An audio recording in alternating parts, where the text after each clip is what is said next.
তুলসীদাস বলেছিল, আমি যদি তাকতাম, শুনো মনোযোগ সহকারে, তাহলে আমার প্রভু রামচন্দ্রকে সেতু বন্ধন করতে হতো না। একবার কি বলছে তুলসীদাস?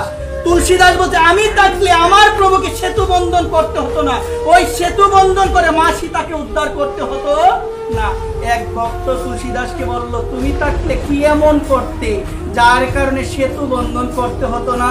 তখন তুলসীদাস করজোর করে বলল যে ভগবানের নামে ভব সমুদ্র শুকিয়ে যায়, ভব সমুদ্র শুকিয়ে যায়, আর সামান্য একটা সমুদ্র শুকাবে না।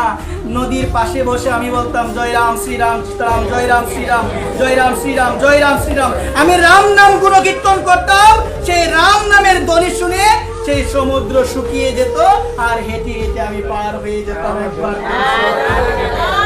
এই বিশ্বাসটা তো টাকা চাই, সবার তো নাই বিশ্বাস। ভগবানের নাম করলে ভব সমুদ্র শুকিয়ে যায়, ভব সমুদ্র হয়ে যাবে বালুচর, আমি হেঁটে হেঁটে ভব সমুদ্র পাড়ি দিব। ভগবানের নাম করতে করতে সর্বদা বলবো আমি, হরে কৃষ্ণ কৃষ্ণ কৃষ্ণ হরে হরে, হরে রাম রাম রাম হরে হরে। এই কারণে মা নাম করো মা। যদি পাগল হতে হয়, আমি নামের পাগল হব মা। চৈতন্য ভাগবতে বৃন্দাবন দাস ঠাকুর লিপিবদ্ধ করেছেন। কি লিপিবদ্ধ করেছেন? কিভাবে দিবারাত্রি না জানে বার তিথি প্রেমায় আপন পাশরে নদিয়াবাসী আমার মহাপ্রভুর প্রেমে এত পাগল ছিল। আজকে কি বার, আজকে কি তিথি, আজকে রাত না সকাল, তারা বলতে পারে না। কেন?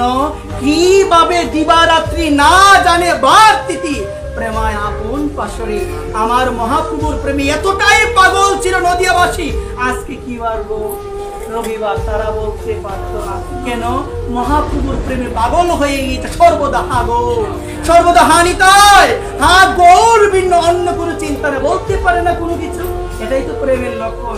যার সাথে আমার প্রেম হবে তার কথাই তো আমার চিন্তা হবে। সর্বদা হবে কিনা সবাই বলে, তার কথা চিন্তা হবে। যদি এখানে বলছেন প্রেম, প্রেমটা হবে ভগবানের সঙ্গে বা, আর জগতে যেটাকে আমরা প্রেম নামে আখ্যায়িত করি সেটা হলো কামনা। সেটা কি গো মা? চৈতন্য চরিতামৃত বলছে যে আত্মেন্দ্রিয় প্রীতিবাঞ্ছা তারে বলে কাম নাম, কৃষ্ণেন্দ্রিয় প্রীতিবাঞ্ছা তারে ধরে প্রেম নাম। নিজের ইন্দ্রিয় তৃপ্তির যে বাসনা, এটা হলো কাম। এই জগতে আমাদের যে ভালোবাসা, এটা নিজের কামনা, এটা ভালোবাসা নয়, এটা হলো কামনা। আর ভগবানের ইন্দ্রিয় তৃপ্তির যে বাসনা, এটাই হলো প্রেম। একবার এটাই হলো প্রেম।